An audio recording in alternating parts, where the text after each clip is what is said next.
Hello, fellow foreign trade professionals. Welcome to the Yimoxing International Trade Practical Full Process course. In the upcoming series of lessons, we will guide you step by step through every key stage, from market development to receiving and settling foreign exchange. Many novice salespeople, when they receive their first inquiry, are often filled with excitement, eager to send out a quote, sign a contract, and ship the goods immediately, wishing they could see the US dollars credited to their account as soon as the next day. But the older generation of foreign trade professionals often say, do your work where it can't be seen, and block risks before the transaction even begins. Today, let's talk about the most crucial steps before a transaction: market research, customer development, and credit risk control. These are not only the starting points of your business, but also the moat that protects your career. First, let's discuss customer credit investigation, which is the first line of defense in foreign trade risk control. One of the most authoritative channels for this is China Export and Credit Insurance Corporation, also known as Sinosure. When you come into contact with a new client, the first step is usually to apply for a buyer's credit limit from Sinosure. Here's a classic question that troubles many salespeople. If Sinosure approves a credit limit of 0, does that mean you absolutely cannot work with this client? The answer is no. A 0 credit limit does not mean that this client is definitely a fraud. It simply means that, according to Sinosure's current risk assessment model, the risk is considered too high, so they will not provide coverage. This does not mean that your business opportunity ends here. In this situation, companies can completely control risk through other means. The initiative is still in your hands.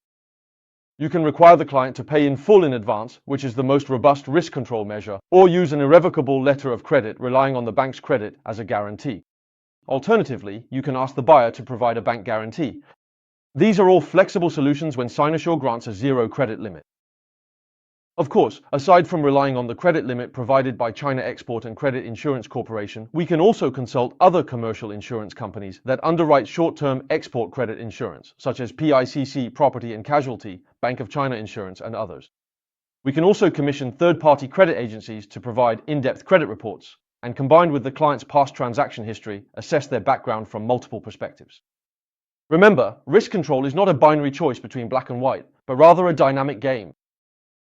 At this point, many salespeople will ask a second frequently asked question. Teacher, if Sinosure's credit limit is 0, but the client is willing to accept a 100% letter of credit, does that mean all the risk is completely transferred? This is a very dangerous misconception, and everyone must stay highly alert. Although a letter of credit is independent from the underlying contract and is considered a payment commitment by the bank, the credibility of the issuing bank is equally crucial. If your client is from a high-risk country and the issuing bank happens to be an obscure small bank from that country, then the security of this letter of credit is greatly diminished. In this situation, the safest approach is to require confirmation by a major international bank. The existence of a confirming bank is equivalent to adding a double layer of insurance to the draft. Credit investigation is never a one-time task. It is a dynamic monitoring process that continues from before the contract is signed all the way until the payment is received. In addition to assessing the client's credit, there is another task before the transaction that is often overlooked but can determine your profit or loss: preliminary classification of the HS code.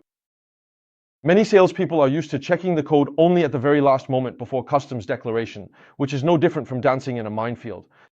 If there is a mistake in the classification of the code, the consequences are not just customs inspection delays. More seriously, it can directly affect your export tax rebate and may even lead to administrative penalties, causing your already slim profits to be instantly swallowed up by fines.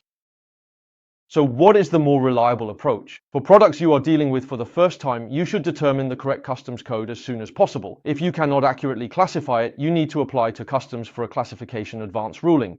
Once this ruling is made, it has legal force across all customs offices nationwide.